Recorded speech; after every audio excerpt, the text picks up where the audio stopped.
Ibu bapak yang saya hormati, Sugiyoto Namo Buddhaya. Ya. Ibu bapak, hari ini di jalan raya sungguh ramai sekali.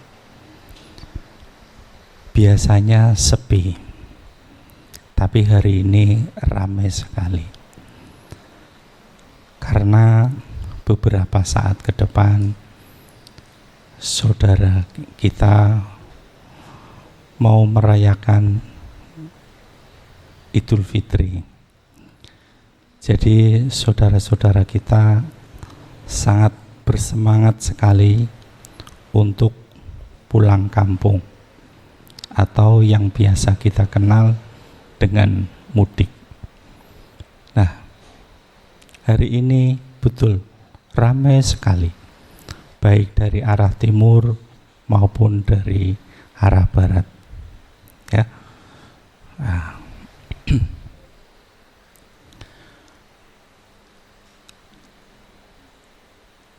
Tak terasa sudah bulan April. Kayaknya saya kemarin baru mengisi di bulan Maret, dan kemarin saya masih bisa jalan-jalan ke Indomaret. Kalau sekarang sudah tidak bisa ya Bu ya. Ya, sekarang jalan-jalannya ke Indo April, bukan ke Indomaret. Karena bulannya sudah terlewati. Nah, konon di bulan April itu ada satu perayaan yang disebut sebagai Cengbeng. Nah, Cengbeng ini berhubungan dengan para leluhur. Nah, berhubungan dengan hal-hal yang misteri, yaitu kematian. Tetapi di dalam agama Buddha, bahwa kematian itu bukanlah misteri, tetapi sesuatu yang wajar. Karena di setiap makhluk yang lahir pasti akan mati. Nah, ibu bapak yang berbahagia, pada kesempatan yang baik, yang cerah ini, kita sehat ya ibu ya, ibu-ibu sehat ya, sehat, bapak-bapak sehat, sehat ya. Semoga kita semua senantiasa sehat. Sehatnya itu sehat jasmani dan juga sehat batin. Nah, kalau sehat jasmani ini kan, kalau ada perubahan ya, perubahan dari usia muda ke usia tua, nah ini kita tidak bisa menolak ya. Jadi perubahan dari muda ke tua itu adalah tidak bisa ditolak. Oleh karena tidak bisa ditolak, ya, bagaimana kita menghadapinya adalah dengan apa? Dengan mengerti, ya, dimengerti dengan baik bahwa setiap saat kita mengalami perubahan. Nah, kalau saya dibilang sehat, yo bisa dibilang sehat, tapi sebenarnya sakit juga. Ya, sebenarnya sakit juga. Karena apa?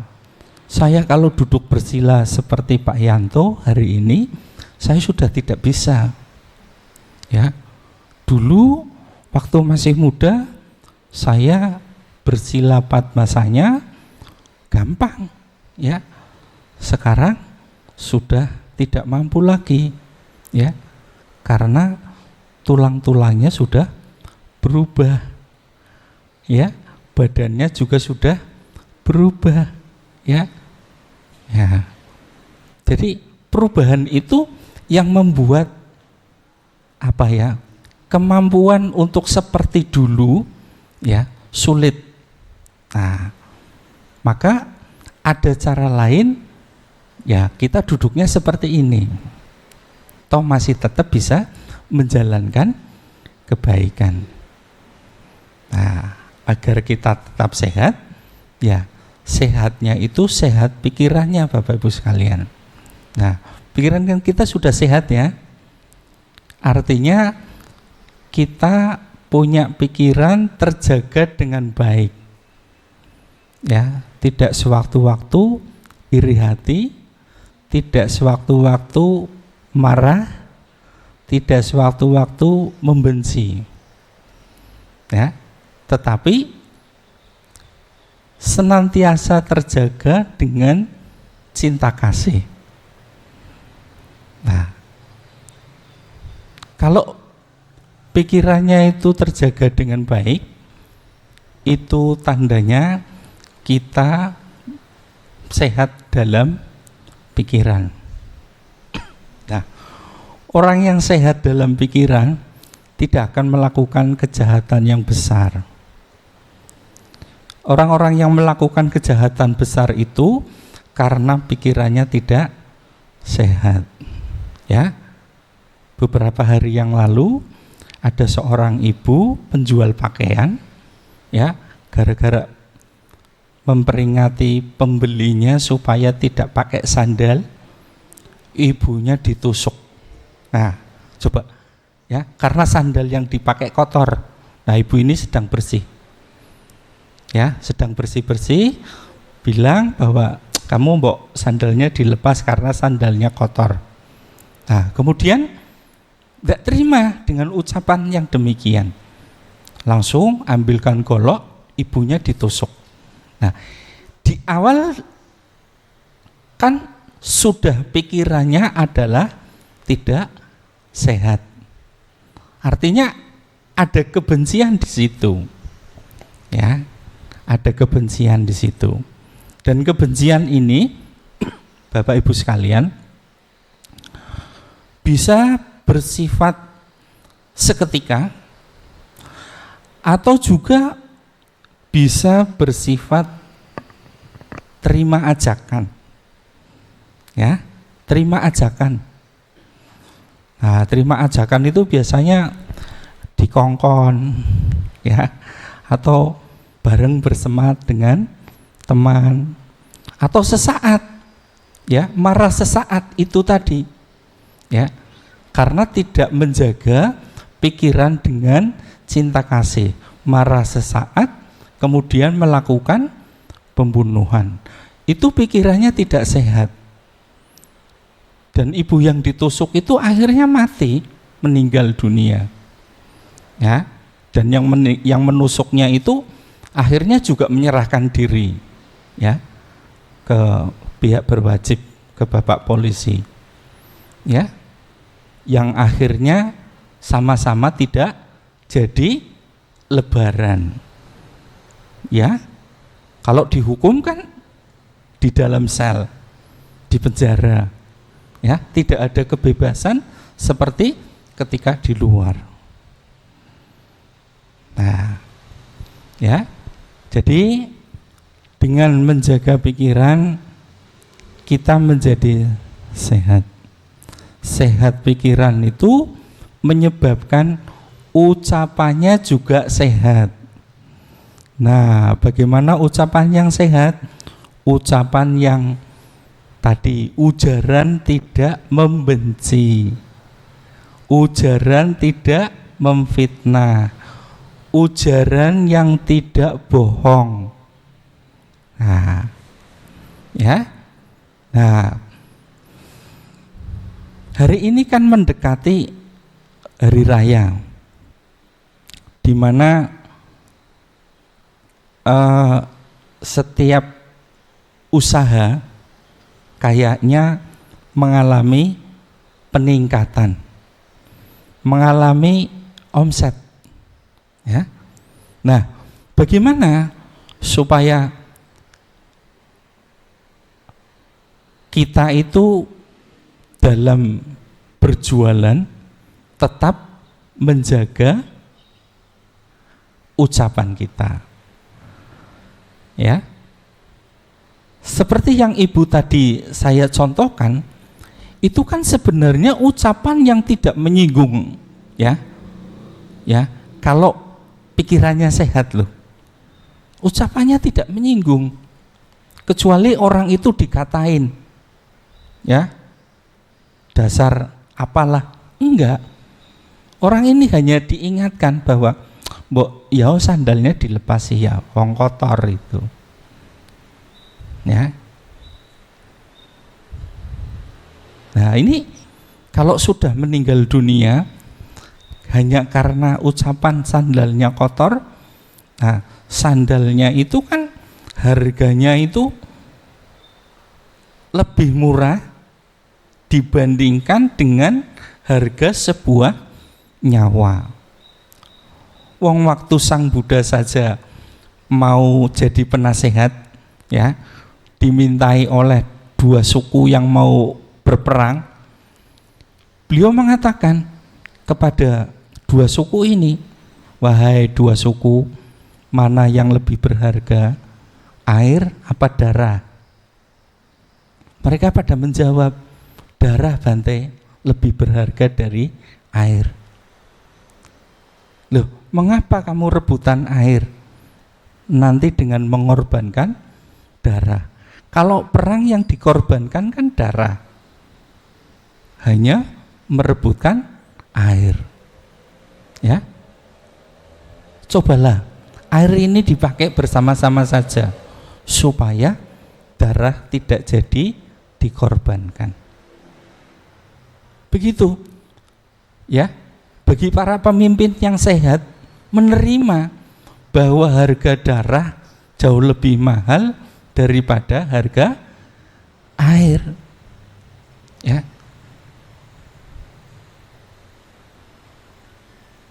$300 cc Bapak Ibu sekalian, kalau beli itu hampir 200.000. Tapi Bapak Ibu sekalian beli air 300 cc paling 5.000. Itu sudah ada manis-manisnya. Iya, ya Bapak Ibu sekalian ya. Iya. Benar sekali. Itulah sebabnya kita harus sehat di dalam pikiran kita, ya. Di dalam ucapan kita juga harus sehat dalam menghadapi setiap orang, ya. Tidak hanya menghadapi orang lain tapi menghadapi keluarganya sendiri, tidak, ya. Kan keluarganya sendiri juga orang, ya kan? Nah, justru malah paling dekat. Bagaimana kita memberikan kesehatan dari pikiran, ucapan kepada keluarga kita, ya. Jadi sehat dalam berucap tidak menjadikan rasa penyesalan, rasa kekecewaan, ataupun membuat orang lain sakit hati. Ya. Kemudian yang ketiga adalah sehat dalam berusaha atau melakukan tingkah laku. Ya, berbuat, melakukan sesuatu. Di dalam Pancasila Buddhis ada tidak membunuh. Ya, kalau tidak membunuh itu perilaku sehat. Kalau tidak mencuri itu perilaku sehat. Ya. Kalau tidak berzina itu perilaku sehat. Kalau tidak mabuk itu perilaku sehat. Ya. Meskipun ketika mabuk hanya cuma tiduran doang. Ya. Kan ruginya buat diri sendiri. Ya. Semakin lama diri sendiri dibuat mabuk, maka semakin lama pikiran dan kesadaran tidak mampu bangkit dari hal-hal yang lebih tinggi. Ya. Maka kita akan menjadi seperti makhluk manusia, ya, tapi nanti berhati hantu, ya, berhati hantu, ya kan? Nah, karena suka memberi kepada diri sendiri tentang mabuk-mabukan, tentang minuman-minuman yang menyebabkan tidak sadar diri, ya kan? Nah, tidak sadar diri kalau dirinya sendiri itu ngomel sendiri, tidak sadar diri kalau mungkin dia tidak pakai baju, ya. Karena saya melihat kalau orang mabuk kebanyakan tubuhnya panas. Kalau semakin panas, ia semakin nggak mau pakai baju. Ya. Sampai ada orang mabuk itu bajunya semuanya dilepas, tidurnya di jalan. Ya. Itu kan seperti anjing, ya. Nah, nggak pakai pakaian. Begitu dia sadar, loh kok nggak dipakai, tidurnya di jalan lagi. Ya, memalukan buat diri sendiri, memalukan buat keluarga. Nah, itu tindakan yang tidak sehat. Nah, di dalam Sigala Sutta ada ketika kita ya berusaha yang benar. Nah, jadi tidak hanya tindakan kita, tetapi usaha kita yang benar. Ya. Saya kalau tidak salah pernah ditanya ya oleh Bapak ini, Pak, saya itu usahanya itu begini-begini, apakah saya melanggar? Saya katakan tidak melanggar. Ya. Bahwa orang yang membuat rumah, ya, atau menyediakan rumah untuk kandang ayam, ya, itu tidak melakukan pelanggaran sila, ya.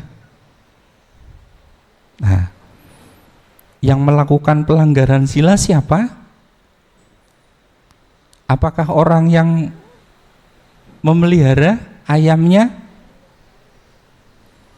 Tidak. Ya. Yang melanggar sila tetap yang memotong ayamnya. Ya. Karena perbuatan itu melanggar pembunuhan kalau perbuatan itu memenuhi syarat-syarat. Ada niat, kemudian dia menyuruhnya atau melakukannya. Nah, kemudian benda itu atau hewan itu menjadi mati, ya. Dia sadar bahwa itu adalah binatang. Nah, kalau tidak terpenuhi syarat, dikatakan komplit syaratnya itu, ya tidak melanggar sila. Ya. Karena perbuatan menjadi baik atau tidak baik itu kan dari apanya? Dari hasilnya atau dari niatnya?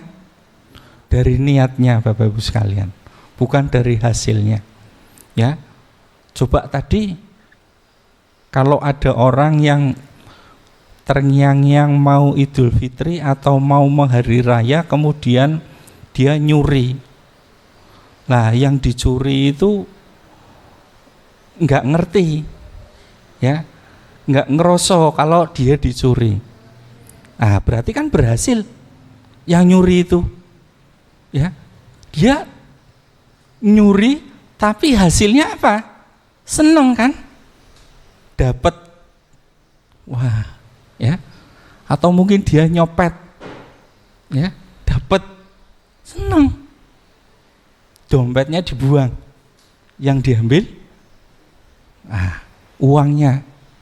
Ya kalau masa-masa begini, yang namanya copet juga luar biasa. Ya, di bus-bus itu luar biasa. Saya sering kalau di bulan puasa naik bus mau lebaran sering nemoni dompet. Dompetnya dompet kosong, ya, dompet yang sudah dibuang hasil dari curian di situ. Kadang malah jadi korban, ikut dipepet-pepet, ya, dipepet-pepet mau dicopet juga, gitu. Nah, mereka senang kalau dapat. Itu kalau perbuatan baik atas dasar hasil, ya kan? Nah, tapi ukurannya bukan atas dasar hasil, tapi niat itu tadi yang dikatakan Ibu, bahwa perbuatan itu berdasarkan niatnya. Nah, jadi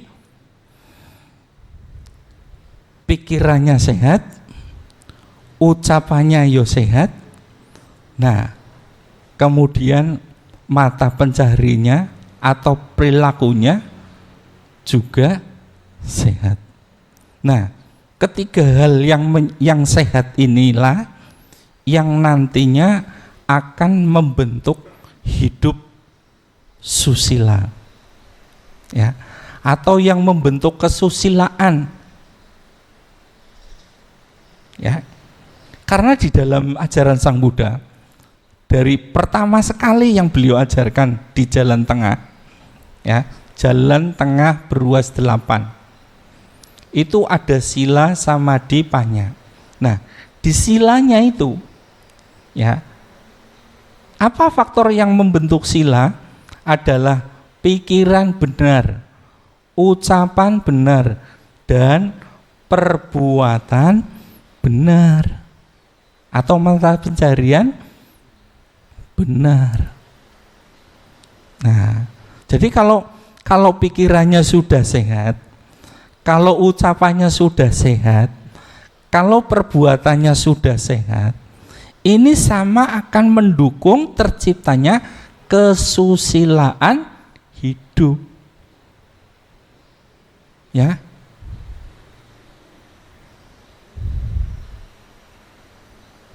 Nah, itu yang lagi ramai kan 271 triliun.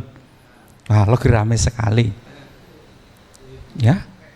Itu berniat dari pikiran yang sehat atau enggak ya? Menurut pandangan Dhamma, enggak sehat, ya, tidak sehat, karena untuk keuntungan diri sendiri, ya, enggak sehat, ya. Akhirnya jadi pesakitan kan, ya. Nah, setelah terungkap jadi pesakitan.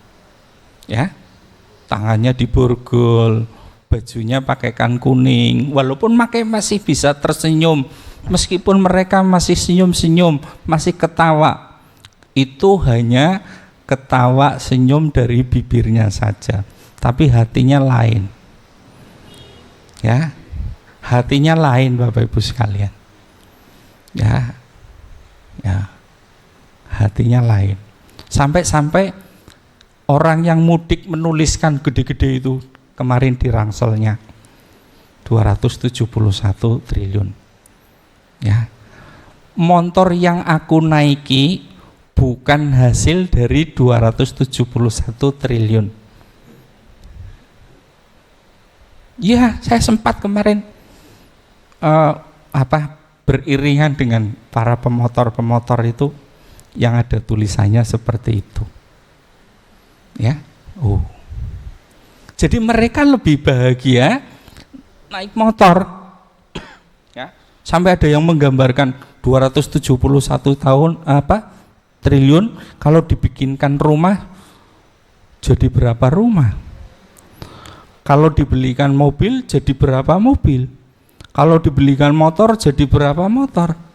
Kalau dibelikan permen, nah berapa ratus ribu permen? Sama pabriknya ya Pak Billy ya, sama pabriknya katanya. Ya, apalagi kalau dibelikan kerupuk. Ya, nah kita tidak bisa membayangkan jumlah banyaknya kerupuk, ya, karena 100.000 saja sudah banyak ya, sudah banyak, ya. Kita beli kerupuk 100.000 itu sudah banyak, dapatnya banyak, ya. Apalagi 271 triliun, ya. Jadi luar biasa. Nah itu bukan mereka tidak sehat badannya, mereka sehat badannya, tapi pikirannya tidak sehat, ya. Itu artinya di Indonesia masih banyak sekali orang yang batinnya itu tidak sehat, ya. Tapi umat Buddha pikirannya sehat, umat Buddha ucapannya sehat, umat Buddha perilakunya sehat. Semoga ya, semoga. Siapa yang menjaga Sang Buddha? Para biku, diri sendiri, ya. Wong Sang Buddha sudah mengatakan kok, aku tidak bisa mampu menjaga keyakinanmu, ya. Aku hanya bisa menunjukkan jalan, ya. Kalau Sang Buddha sendiri sudah mengatakan begitu, adakah para biku yang mampu menjaganya? Ya, biku yang sakti datang ke wihara Meta, aku akan menjaga keyakinanmu, aku akan menjaga kebaikanmu. Ya, kalau terus menerus di sini bisa, nggak pergi ke sana. Ya, tapi kalau melakukan kegiatan sebagaimana biasanya seorang perumah tangga, ya sulit, ya. Nah itu. Jadi Bapak Ibu sekalian, pada kesempatan pagi ini saya menyampaikan bagaimana cara menjaga kesehatan pikiran kita, bagaimana cara menjaga ucapan kita, bagaimana menjaga kesehatan dari perbuatan kita.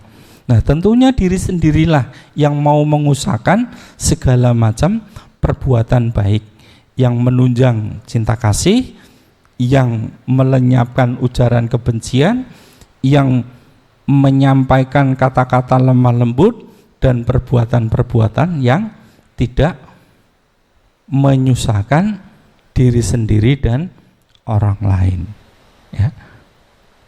Begitu Bapak Ibu sekalian, mari saya juga berlatih begitu, ya. Semoga dengan dhamma yang sudah kita dapatkan dari Sang Buddha tentunya, ya, kita masih memiliki kesempatan untuk menjadi orang yang sehat pikiran, sehat ucapan, dan sehat perbuatannya, ya. Nah, akhirnya semoga apa yang saya sampaikan dapat bermanfaat buat ibu bapak semua. Terima kasih atas segala kesabarannya. Semoga apa yang menjadi kesabarannya itu berbuah pada kebahagiaan bapak ibu semua. Sabe sata bawantu sukitata. Semoga semua makhluk hidup berbahagia. Sadu, sadu, sadu. Sukihotu, Namo Buddhaya.